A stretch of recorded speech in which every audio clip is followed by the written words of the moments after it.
There it is. That was a short countdown for today. Happy Friday, everybody. We are super excited to be back with episode 2 of the new year. 2023, at least I can say, has been pretty fun so far. Andy, how's your Friday going? It's pretty good. It's rainy outside in Seattle, but nice weekend. It's fresh. Exactly. I always say this is my favorite way to start a Friday because we get to have some fun. And we have Victoria Garcia here with us. Victoria, how's your morning been so far? Great so far. My husband brought me a delicious cup of coffee, and that's always a perfect way to start a morning. Oh, yes. Okay, Or well, with my you. husband's still sleeping. I need to go harass him to bring me some coffee. Yes, I Jeffrey is the cook of our home and he makes all the food related items. So I'm like, I need my coffee before this interview. So I'm grateful to be here. Thank you so much for having me. Yeah, thank you for being here. And I want to just read a brief intro and then I'll have you take it away. But for those of you who don't know Victoria, she is a bilingual public speaker, entrepreneur, and workshop facilitator who's passionate about educating and empowering minorities to close their wealth gap. A big topic, I think, to tackle in the next 30 minutes, but we will attempt to do it. And so, Victoria, give us a little background. What brought you into this space to want to help, minorities with growing their wealth and generational wealth? Give us the background, and however long that story needs to be is totally fine. Well, again, I just want to express my gratitude to you, Abby, and you, Andy, for having me here. I'm so grateful to be able to share my story and share this message because I believe it's a really important message to share, and it's one that doesn't get shared often enough. So, my journey to the right now started back in, I would say, 2018, 2019, when I was a marketing director. And the place where I was working at, I saw a lot of injustices, specifically focused towards the Hispanic community. I am a first generation Mexican American. This particular place where I was working at, I would say none of the labor force was Hispanic, Latino, or African American. And so the injustice in the workplace and the conversations I had privately with a lot of these people led me to understand that the topic of wealth and the topic of valuing ourselves and knowing our worth, especially as minorities, especially as first gens, is a very touchy, sensitive topic that does not get discussed nearly enough, and it does not get discussed within our communities, and definitely not in a private space. It's rarely brought up privately and almost never brought up publicly. Okay, so fast forward to 2020. Um, the injustices just got worse, and I was just starting to see all sorts of things within my work environment that I wasn't okay with. And it was around, I would say, summer 2020 that I think I was just reading some article online during my lunch break, and it was talking about the Latina wage gap, and that basically of all the racial groups in the United States, Latinas are the ones who have the biggest wage gap, meaning we are the ones who are earning basically the least amount of money of all the racial groups in the United States. And I was, well, A, I was horrified. And then B, I was like, wait, what? Why? Like, immediately I was like, why? So many of the Latinas I know are incredibly intelligent, educated, hardworking, loyal. A lot of us, myself included, are bilingual and bicultural. So I was like, in my mind, I had always seen my bilingualism, I had always viewed my biculturalism as an asset, like making me doubly valuable to an employer, making me doubly valuable to my clients. And I was like, but we're earning the least amount of money. I'm like, this like literally logically does not make sense in my head. So anyway, I kind of went down that rabbit hole. I was like, what other articles are out there? Who's performing this research? Where are they getting the data? Is this true? And so then as I started having more private conversations with women within my job at that point, I realized if not all of these women had never asked for a raise. It had never even occurred to them to ask for a raise. Mm.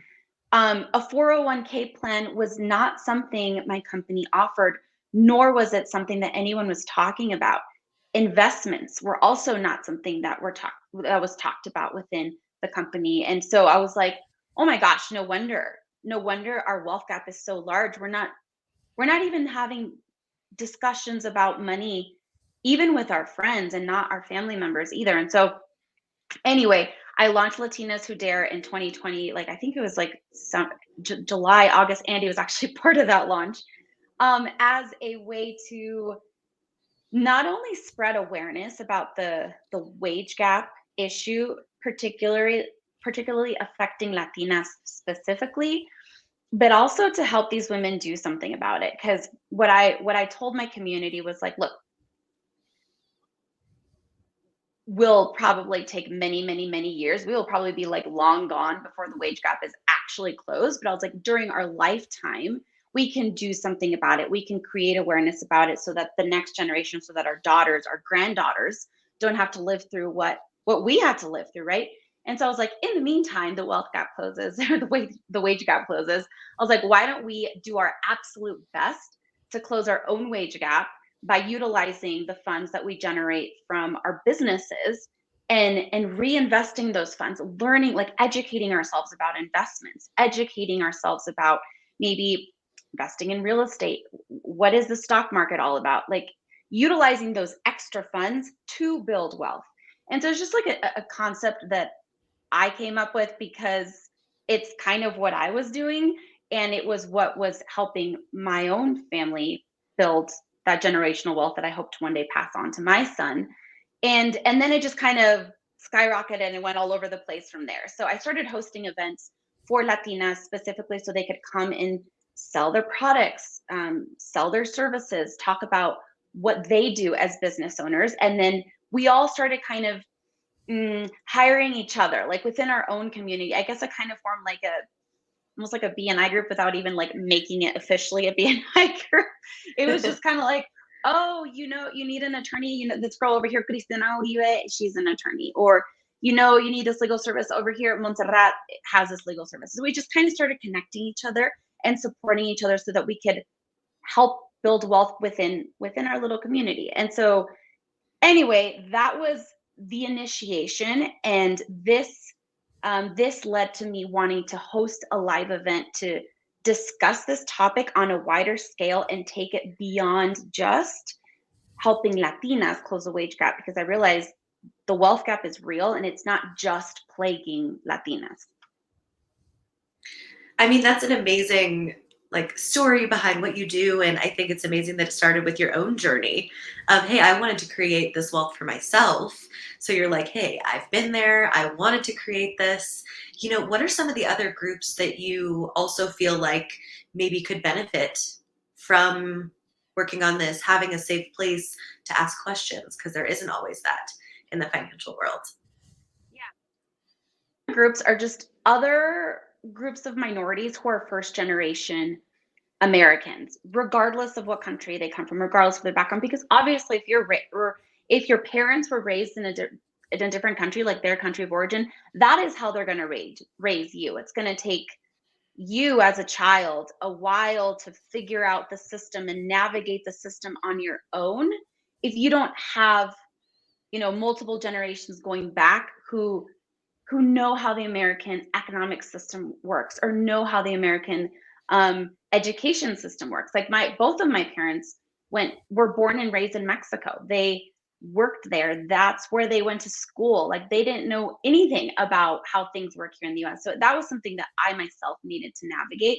And so I think other communities who can relate to that experience, to the first gen experience, where like me, they're in their 20s, 30s, starting to get married, have babies, and they're just like, oh my gosh, there's expenses left and right. I don't know how to build generational wealth. This is not something I was taught by my parents or by my family. I need to figure this out kind of on my own, but that's hard to do. So I want to make sure that I can curate a community that we represented groups, we first geners can go to so that when we need resources, we can go to that community for those resources, whether it's education or otherwise. And Andy, I want to make sure you get to ask your questions too, but I have another one. And tell us about this event that you're hosting. I know we put the link if people want to check it out below, so you can click on it. But give us a little preview of what people could expect. I'll be hosting this event at the Clayton, which is a hotel and members club in Cherry Creek, Denver. And the event is titled Heartfelt Wealth. And I did that very specifically. I did that on purpose. And it's because typically anything associated with emotions or with your heart center is not associated with wealth, and it's not associated with money. Typically, money or the topic of finances is something that's very headspace. It's something very cerebral. It's something very logical. But as I've gotten older, I've realized actually money is extremely emotional. It's a very, very sensitive and emotional topic. And there's so many layers to unpack, especially for minorities, especially for underrepresented groups. There's so many layers of trauma even. And it was something I was noticing within myself. And I was like, why? So my entrepreneurial journey started back in 2016. And that was kind of when I recognized my own trauma and my own beliefs about money and success and what that means. And am I worthy? And who am I to show up as a Latina entrepreneur in this highly male dominated space where I didn't see anyone who looked like me in the entrepreneurial spaces back in 2016. And so because there were all these very complicated layers to unpack, and it took me so many years to unpack those layers kind of by myself, I was like, man, what if I could just like condense everything I've learned over the course of 10 plus years down to one seminar where I can help people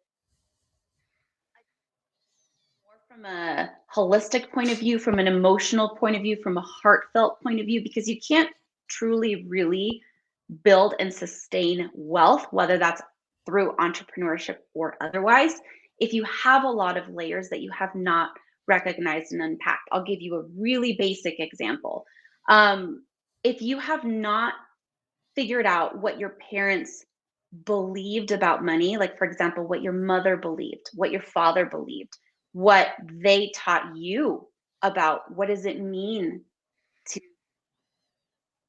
to build wealth, what does success mean, is what did your mom teach you about money, what did your dad teach you about money? Like these are really sensitive conversations to have, but they are absolutely necessary if you have any desire to build true wealth during your lifetime, and certainly to pass that wealth on to your children. Right. My portion of the event, and then I'm also going to bring in speakers who are what's the word, like disrupting, challenging the image or the narrative of what a wealthy person looks like, if that makes any sense. So for example, one of my dear friends, she is literally the only Latina real estate investor that I know. She's been she's been very successful at it, but she herself had to own her power and be like, yes, I am a Latina real estate investor. I've been wildly successful at doing this. And she recently, like literally just last year, started to identify herself as a successful real estate investor because it took her a while to assume that title. And so anyway, she's going to be one of the speakers that I'm going to bring in to talk about her experience as a Latina real estate investor. Another really good friend of mine, he came from Mexico City, started working here in Colorado as a dishwasher, and now owns several restaurants throughout Colorado valued at multiple millions of dollars. And so he's another example of a person who's disrupting the image of wealth. And these people to me are so incredibly inspiring, and I want their stories to be heard and told. Sounds like some good guests maybe for Disruptors Live. I don't know. Happy to make the connection. I think that's amazing that you're putting that together. And, I was actually reading an interesting book that kind of made me think of what we're talking about called The Psychology of Money. And it talks about like the difference between being rich and being wealthy. And I think people confuse the two a lot.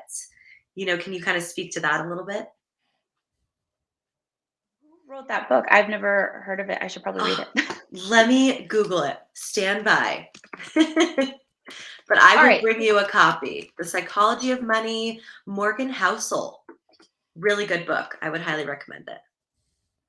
I love reading all about money. I've always been fascinated by the topic. I think because as a child, I was a very curious child, and I loved asking people questions. I went to school for broadcasting, so I love asking questions.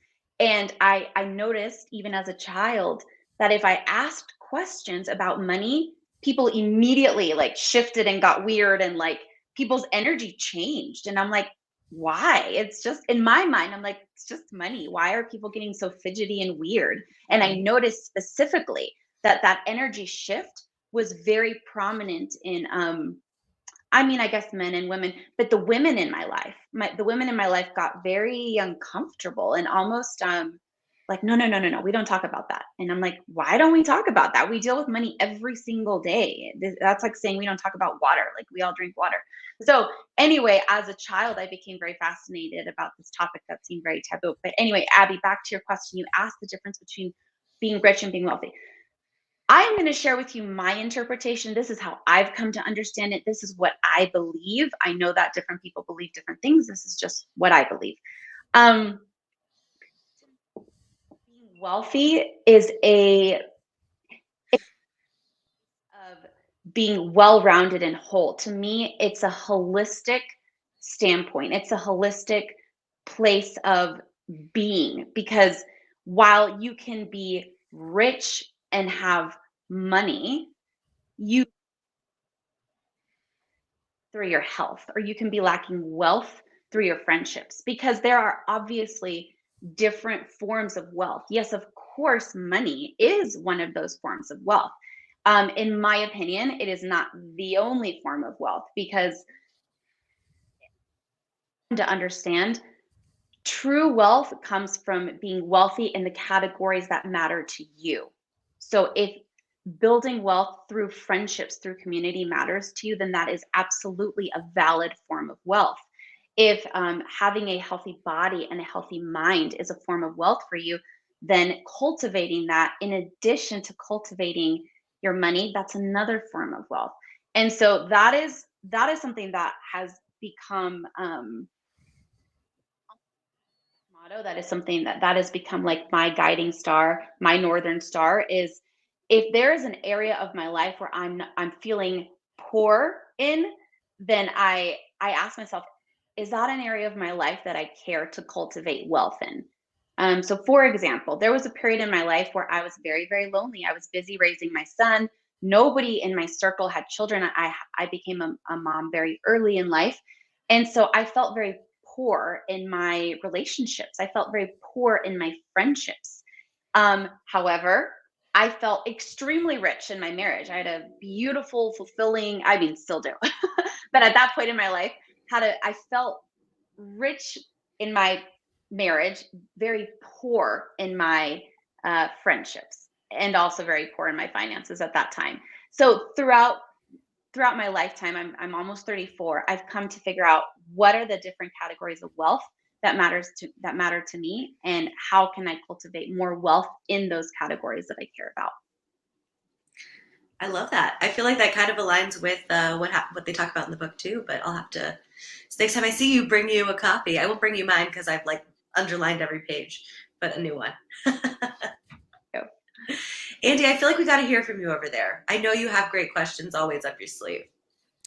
Yeah, I mean, I know a lot about Victoria, so I kind of like to just listen.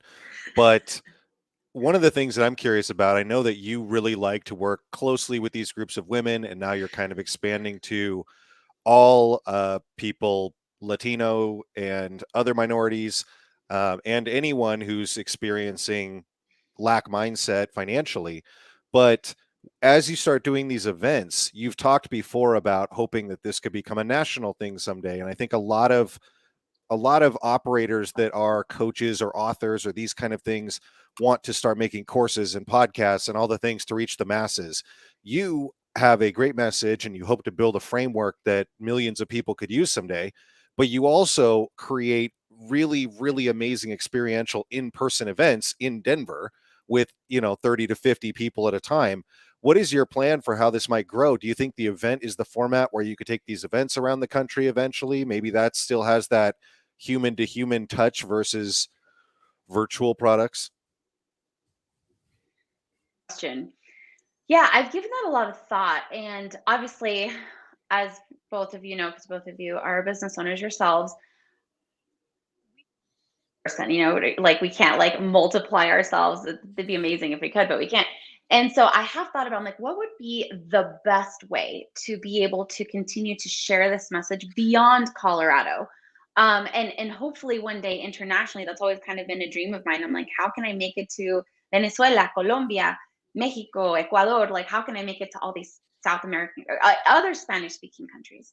And I guess what comes to mind is finding people within these that already live in these communities, that already live in these countries or these cities, who are also interested or passionate about this topic, and maybe launching communities throughout the states, or internationally speaking, where we can have like little wealth hubs in different places so that these topics can become more mainstream and more talked about, and these layers can just begin to soften and release these layers of trauma. I mean, these layers of like money trauma and financial trauma. I mean, if you haven't seen Encanto, that movie talks, that is a very good movie that represents all the layers of trauma that a lot of Latinos experience. And so, to answer your question, Andy, I think that feels like the most organic way for me to continue to build this community in a way that is sustainable, and in a way that I'm not going to completely lose my mind, because I'm just one person. In addition to that, I think creating something online is just like, it's one of those no-brainer things, because we do live in a digital era, clearly, and we can leverage platforms, and we can leverage things like Zoom or these digital platforms to continue spreading messages, creating awareness, and ultimately creating progress and evolution and transformation, which is, I believe, why we're all here. We're not here to stagnate. I think we're definitely here to evolve and transform and just become a better version of ourselves every year. I One of love the that. things that one of the things that I really loved, as Victoria mentioned, I was at her first event 2 more years ago now, and you have several events that are in Spanish, or people are obviously speaking Spanish. I speak enough to understand. I listen a lot better than I talk, but with people from all these different backgrounds, I've been around people that spoke English as a second language for my entire life, but I'd never been in a room with 50 different women from different countries that are all speaking the same language, with the exception of the one gal from Brazil. That was just a whole nother thing. But I walked up to Victoria at one point and I said, that girl over there with the blonde hair, I really like how she talks. I understand her better. And she said, oh, that's because she's from Colombia. They enunciate more and they talk slower. And I was like, oh, perfect. Those are my people over there. But I had never Yes. been around that. Um,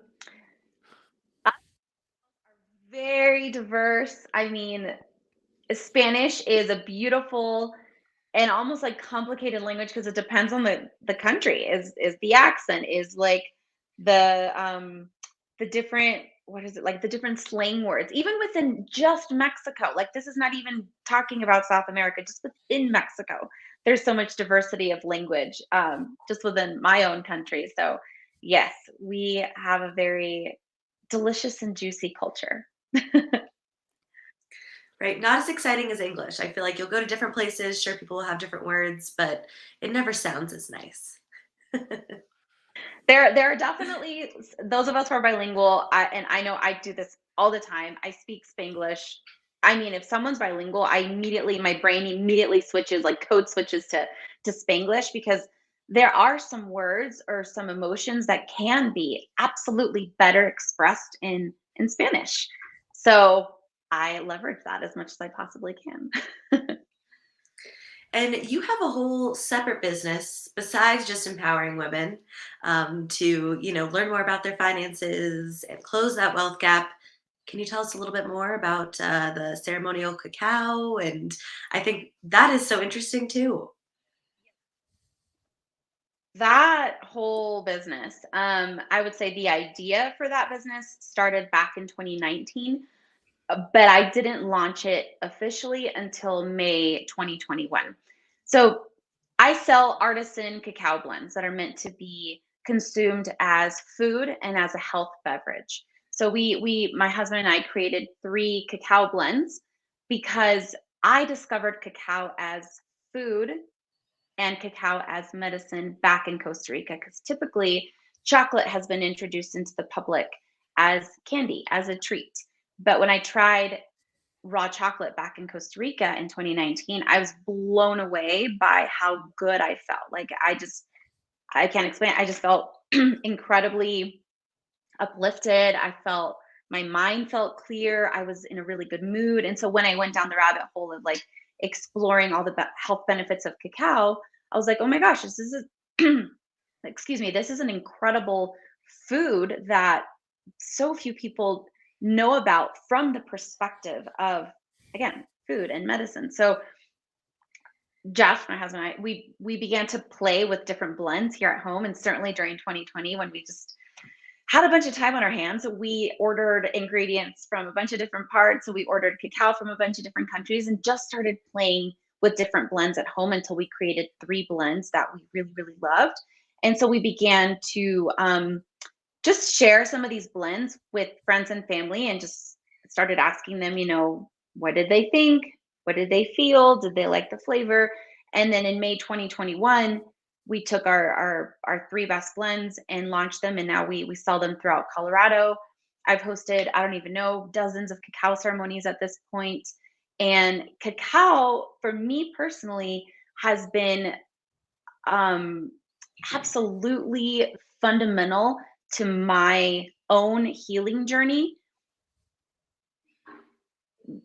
Build wealth and build success from a healed place, as opposed to a place of just complete fear and scarcity, which is where I was, 11 years ago, back when I had my son, and I was like, oh my gosh, I wasn't prepared to be a mom, and now I have this child to take care of. And so we were operating, my partner and I were operating from a place of a lot of fear, a lot of lack, because we had a lot of healing to do. And then again, so everything I'm doing,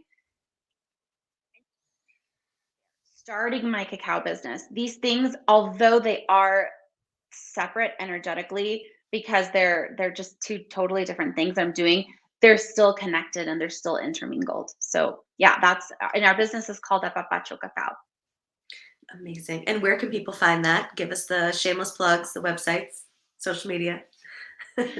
Instagram, thank you. Our Instagram is apapacho_cacao, and then the website is drinkapapacho.com. And I know it's a long, interesting word, so I will spell it out. So it's A, and then Papa, Papa, and then Cho, Cho. A Papa Cho is the website. Awesome. And anything exciting? What are like the most exciting plans you got going on in this first quarter of the new year? Obviously, you have the event, which we touched on. I don't know if there's anything more exciting than that. Taking up a lot of my time and energy right now. So I was accepted into a business accelerator last year. It's on behalf of an organization called E for All. I believe E stands for entrepreneurship. E for All, based out of Longmont, Colorado. So we kicked off our accelerator just this week, and so that to me is something really exciting. I believe it's a 3-month accelerator where they're going to pair all of us who got accepted in with mentors, and so I'm going to meet with my mentor or mentors, I think once a week for 90 minutes, and they're gonna help me with growth for my business. And so I'm really excited for that, because there's always a lot to learn as a business owner, and I'm grateful for the support that I've received through E4All, and the support that I will be receiving through these mentors. So that's my first quarter adventure. Amazing. Well, thank you so much for joining us. Again, we got all the links below if you're watching this on LinkedIn, YouTube, Facebook, all the same links. You can check out Victoria's events, website, all that good stuff. Andy, any final words of wisdom from you? You've been quiet this morning. Yeah, Victoria, I think maybe a great thing to stick the landing would be, would you explain real quick the meaning of appapacho and how it represents the relationship with yourself and maybe even your bank account? Abby, that was a great question. Okay. Apapacho is a word that is derived from the language that the Aztecs spoke. So in Mexico, Spanish was not spoken originally. Mexico got colonized. And so before the colonization, Nahuatl was one of the ancient indigenous languages. Apapacho is a word derived from that ancient indigenous language. So apapacho means to hug, hold, embrace, and love from a very sacred place, like within your heart and your soul.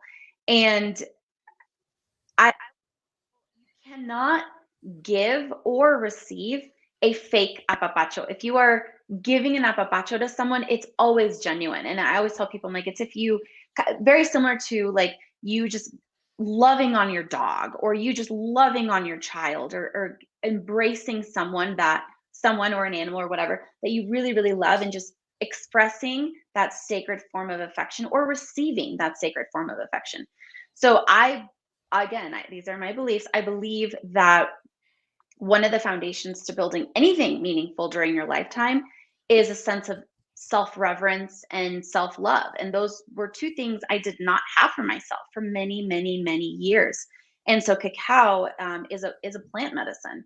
And cacao as a plant medicine allowed me to love myself, respect myself from a place of just authentic expression as opposed to a place of vanity. I think so many women and so many people fear being judged as narcissists, if that makes sense, for loving themselves. And so a lot of people